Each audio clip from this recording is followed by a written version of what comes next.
Hola a todos, ¿cómo están?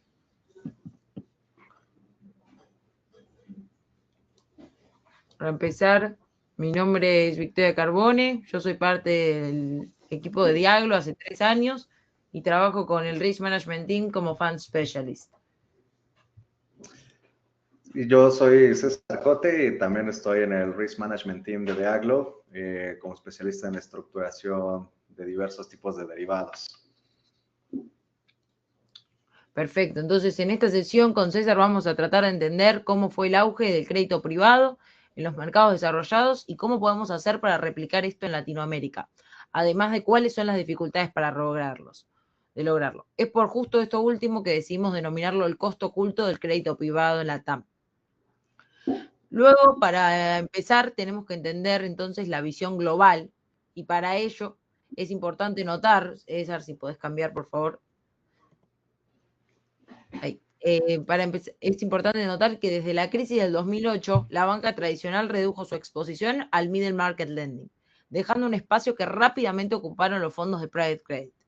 Se consolidaron en estrategias como el direct lending, los systemic risk transfers y los asset-backed finance, todos ofreciendo primas de liquidez y términos crediticios a medida. Algunos ejemplos de esto son Apollo financiando empresas de software en crecimiento, Blackstone expandiendo redes privadas de salud en Europa, el auge de los vehículos como los CLOs y plataformas de originación habilitadas por tecnología. Tanto Goldman Sachs en The Case for Private Credit como BlackRock en The Bid, ambos podcasts, subrayan una idea clave. El private credit ya no es alternativo, sino que es central en las finanzas corporativas modernas. Luego, la situación en Latinoamérica es algo diferente. Podemos ver que más del 70% del crédito corporativo sigue proviniendo de la banca tradicional. Y esto es un contraste enorme con Estados Unidos, donde el private credit es una pieza fundamental en el mercado.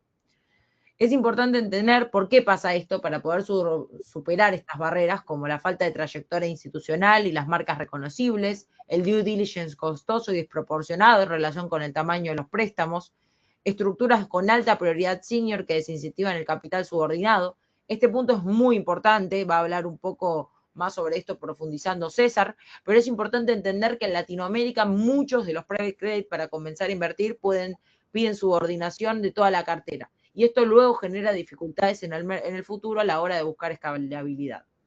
Y por último, el riesgo operativo y cadenas ineficientes de préstamos entre fondos. Esto hace que la banca siga dominando, pero no porque sea mejor, sino porque las alternativas escalables aún son escasas. Ahora, lo que me gustaría a mí es hacer una pausa, hacer una pregunta para ustedes, y preguntarles cuál consideran que hoy es el mayor obstáculo para que el private credit crezca en la TAM. Ahí van a poder ver que pueden responder a la encuesta. La opción A es coberturas muy costosas, dificultad de originar crédito de calidad a escala, riesgo regulatorio y macroeconómico o falta de players institucionales y track record. Doy unos minutos para que puedan responder a la pregunta.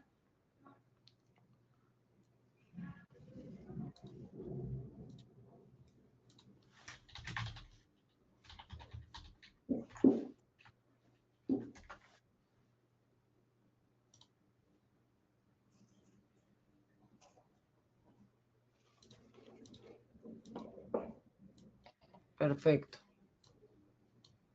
Perfecto.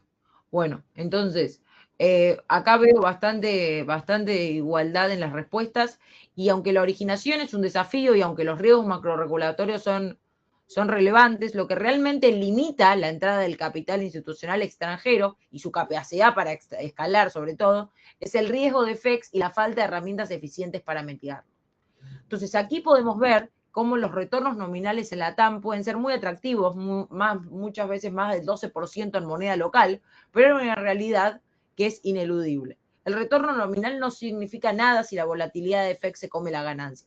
Podemos ver en el gráfico cómo la volatilidad del FX puede ser tan alta que puede llegar a desplomar la TIR de 2 dígitos en moneda local. Podemos ver en la próxima slide que muchas veces esto ha sido causa del colapso. Ejemplos de esto pueden ser el colapso del peso argentino en 2018-2019, Podemos ver las oscilaciones del peso mexicano por shocks de política y cambios en las tasas de interés. Y este año hubo especialmente una apreciación en el peso colombiano por factores globales como la influencia de la Fed. Entonces, luego, para inversiones internacionales la pregunta es siempre la misma. ¿Cómo convierto retornos en moneda local en retornos reales en dólares? Los LPs globales no pueden asumir este riesgo sin una cobertura. Y el hedging en monedas relativamente líquidas como el peso mexicano, el real brasilero, es posible, pero es caro. Y generalmente con vencimientos muy cortos. Ahora, en monedas ilíquidas como el peso argentino o el peso colombiano, los mercados de cobertura son en el mejor de los casos limitados y en el peor inexistentes. Nosotros escribimos un paper en investigaciones anteriores, que si ustedes están interesados podemos compartírselos, en donde demostramos que podemos alinear coberturas con el net asset value del pasivo en dólares, y esto ofrece una ventaja muy significativa. Mejoramos el IRR entre 350 y 450 puntos básicos y volvemos las estructuras mucho mejor para invertir para los LPs institucionales. Como dije, esto está escrito en otros papers y podemos compartirlo sin problema luego de la reunión. Y ahora los dejo con mi compañero César. Claro, gracias Victoria. Sí, justo como comenta Victoria, hoy en día todo esto significan varios retos para el crédito privado en Latinoamérica. Podemos ver que hay diversas alternativas de cobertura para proteger estos retornos. Algunos de ellos serían los derivados over the counter, que son trajes a la medida, con instrumentos como forwards, call, forward extra. También se pueden hacer algunas coberturas proxy, porque hay algunas veces en las que las monedas, cuando no son líquidas, pues tenemos que apegarnos a alguna que se vaya correlacionando con una moneda que sí tenga liquidez. También en este caso quería mostrarles por aquí esta gráfica donde vemos en las líneas punteadas los principales 3 índices de Estados Unidos, y también vemos los índices de los mercados latinoamericanos del otro lado, donde hoy en día este es el rendimiento que han tenido en todo 2025. Hay algo curioso aquí, pues los mercados emergentes hoy van por arriba en los rendimientos que los mercados desarrollados, como Estados Unidos. Y justo aquí quiero puntualizar un poco más. Si se fijan en este lado, podemos observar que estos índices, los de mercados emergentes, en color verde tenemos al índice Bovespa de Brasil, tenemos en color azul al IPC de la Bolsa Mexicana de Valores, tenemos también el Colcap, el índice de Colombia, y en las líneas punteadas, los 3 principales, Dow Jones, S&P 500 y también el Nasdaq. Entonces, aquí observamos que si traducimos estos índices a solamente el peso mexicano, los retornos en los índices estadounidenses están en el 1.83%, incluso llegan a ser negativos en menos 3.78%. Del otro lado, aquí en la parte azul, observamos que estos índices estadounidenses en dólares otorgan rendimientos del 14.92, del 11.64. Entonces, ¿qué es lo interesante aquí? Justo cuando en el crédito privado se realizan las inversiones hacia una moneda emergente, con la gráfica que veíamos anteriormente de los retornos, aquí hacemos el contraste, ¿no? Si tú estás invirtiendo en dólares y hoy los tienes aquí en mercados emergentes como el peso mexicano, por esta apreciación y debilidad del dólar, estarías teniendo incluso retornos negativos. ¿Cómo podemos hacer que esto no ocurra y que este tipo de retornos sea más favorable para todos los inversionistas de crédito privado en mercados emergentes? Pues aquí hay un gran desafío, porque hoy en día prácticamente todas las pymes o startups tienen este componente del riesgo cambiario. Para minimizarlo, aquí quiero mostrarles un poco que la volatilidad anual ha sido hoy en día del 9.67%, si lo vemos el día de hoy. Sin embargo, ¿cómo podemos hacer una cobertura mucho más barata? Podemos utilizar esta herramienta en los forwards, donde esta es parte de nuestra plataforma, y aquí te va a decir cuál sería el plazo de la cobertura más barato. La optimización de los forwards hoy en día se está aquí encontrando en el plazo de 6 meses. donde podríamos fijar un tipo de cambio a 18.68 y el costo sería 3.95. De este lado, quiero que vean un poco, si la volatilidad hoy en día ya bajó a 9.67, esto no es una señal que realmente la volatilidad se vaya a mantener baja por los siguientes periodos, porque de este lado vemos que la línea amarilla representa el movimiento del peso mexicano, donde encontramos diferentes oscilaciones y vemos que ha tenido incluso una alza en el año hasta 20.84 pesos, muy diferente de lo que hoy en día cotiza en 18.32. Vemos que la volatilidad en ese caso se disparó hasta 14.46%, siendo bastante alto, y esto es justo algunos de los efectos por los cuales el riesgo en moneda cambiaria para todos los inversionistas en crédito privado es bastante alto. Ahora vamos a ver un poco más qué problema hay en el crédito privado en Latinoamérica, y uno bastante importante es el tema de la colateralización. ¿Qué es un colateral? Pues va a ser una garantía que tienen que dejar para obtener ese crédito privado o ese financiamiento. Si bien hoy en día la banca tradicional domina mucho este mercado, la banca siempre ha tenido colaterales físicos como principales medidas de evaluación para otorgar un crédito. Sin embargo, en el caso de un crédito para una startup, para una empresa pyme que apenas empieza a construirse y tal vez no tenga tantas garantías físicas, aquí podemos aplicar, por ejemplo, una metodología que ya se usa en mercados desarrollados, que sería la evaluación de los flujos de caja y de sus historiales operativos. Aquí evalúan qué también ha estado en este tema de los flujos para otorgar créditos que tal vez no necesiten estos tipos de colaterales físicos, ayudando bastante al tema de las pymes, de las startups, para que puedan crecer mucho más y tener un mayor escalamiento en su crecimiento de largo plazo. Queremos puntualizar aquí un poco cuál sería la colateralización por dejar activos en garantía físicos contra el credit underwriting. En este caso, podríamos destacar algunos puntos importantes como qué sería para un mercado emergente reducir esta dependencia del colateral físico. Esto se traduciría como una ventaja en el financiamiento que puede obtener.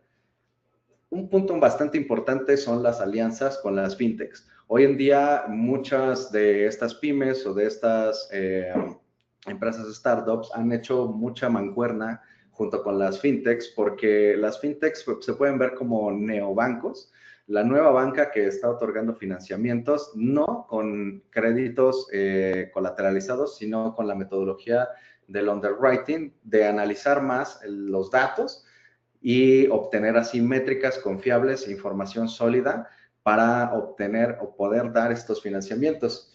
En este caso también podemos puntualizar un poco que las plataformas con un scoring avanzado, nos referimos a que tengan pues un score crediticio bastante bueno, basado justo en esos datos, en los datos que hoy en día son una materia prima bastante importante. Con todo el auge pues de inteligencia artificial, ya se ha logrado que todo esto se centralice y se traduzca en una métrica que pueda ser bastante buena para otorgar estos private credits. Aquí justamente mencionando algunos puntos clave para la diferencia de la colateralización y de los credit underwriting, sería el tema de escalabilidad, porque hoy en Latinoamérica estamos bastante limitados a este tema de la fragilidad de la operación en la originación de los créditos. Para esto, muchas pymes tienen contratos o firman desembolsos grandes, necesitan dejar ahí efectivo para que puedan obtener otro nuevo financiamiento. Sin embargo, esto pues afecta claramente pues a sus flujos porque no pueden utilizar todos sus recursos.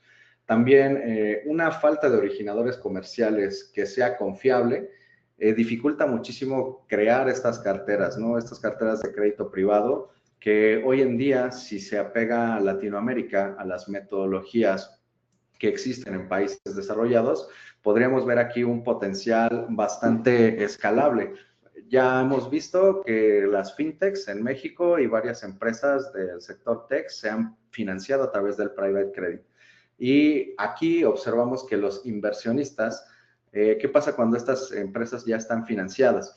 Pues muchas veces suelen poner estructuras senior de capital, donde cuando entra un nuevo inversionista tiene una desventaja, ¿no? En este caso, ese tipo de estructuras también frena que el financiamiento de crédito privado siga originándose aquí en México y prácticamente en toda Latinoamérica. Hemos visto todo un boom de nuevas empresas que se dedican a soluciones bastante similares, pero con temas innovadores. Por ejemplo, en algunas fintechs de crédito, donde justo ya tu score crediticio como persona se calcula con qué tan buen pagador eres de tus recibos de luz, ¿no? O de cosas que son cotidianas. Esto es parte de las metodologías para facilitar cómo todo esto puede ser un ecosistema bastante escalable. Entonces, ¿qué pasa cuando esta parte del capital senior se queda ahí? Pues desincentiva mucho a las nuevas inversiones. En esos casos, muchas de estas nuevas inversiones mejor se retiran o piensan en invertir en alguna otra oportunidad de crecimiento donde ellos sean ahora el capital senior.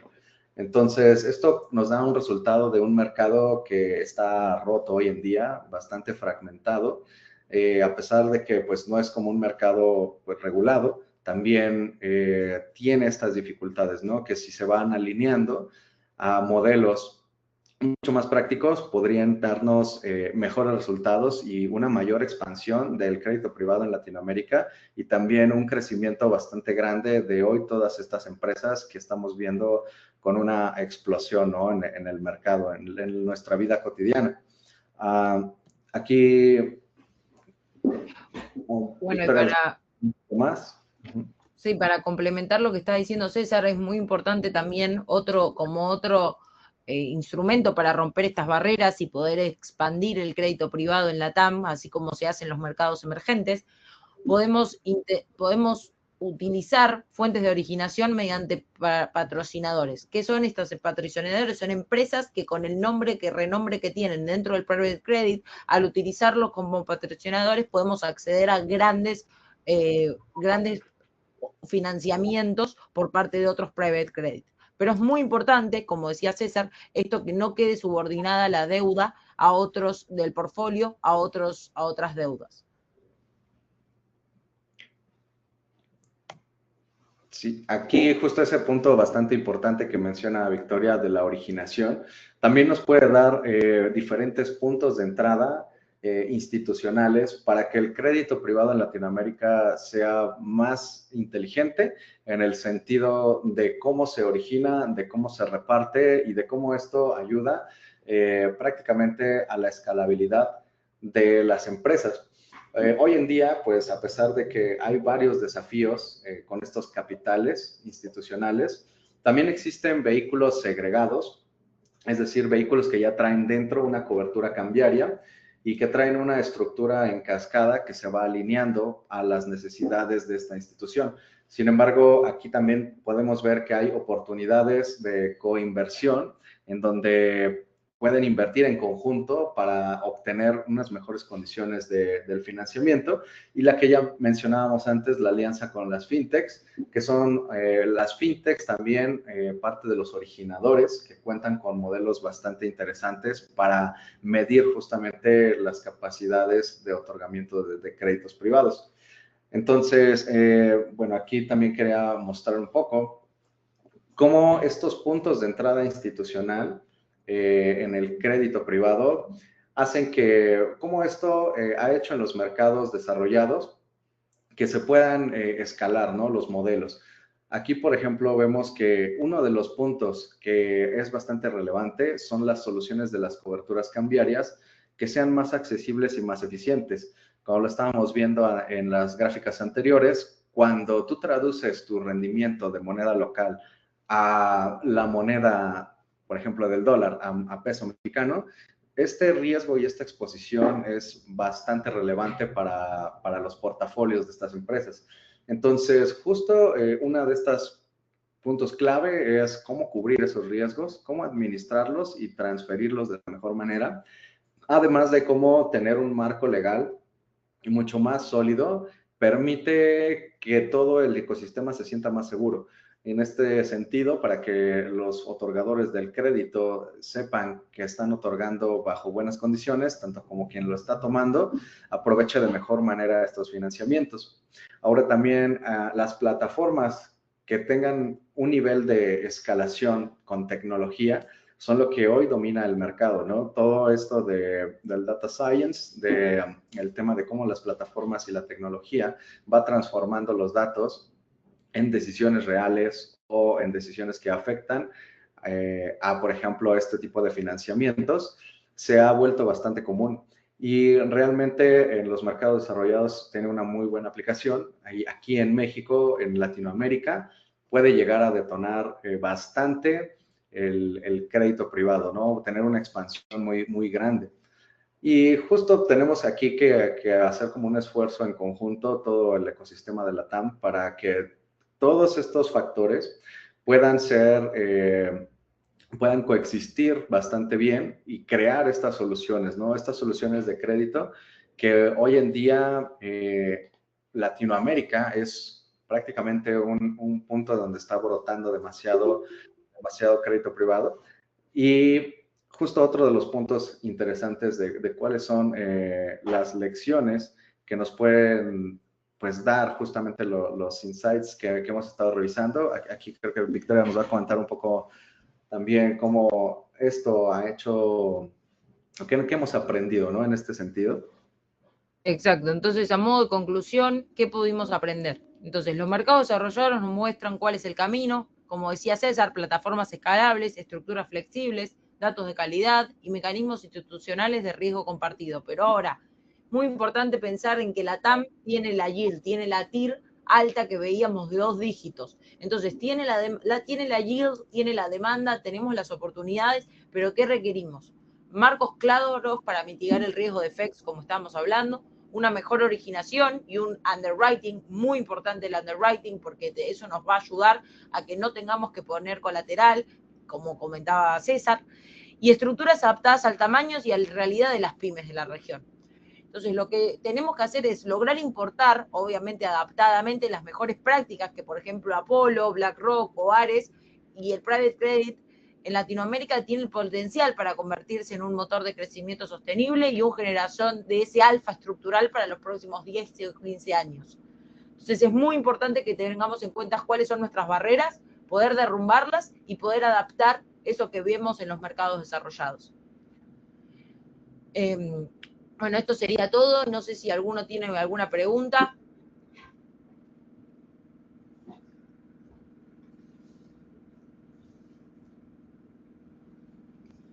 Perfecto. Bueno, entonces, siendo así, si quieren acceder al wallpaper que escribimos, como dije, para las sesiones previas, sobre cómo mejorar la TIR utilizando FX, pueden contactarse con nosotros y se los vamos a proveer. Y muchísimas gracias por participar de este webinar. Sí, gracias a todos y nos estamos viendo pronto. Un saludo.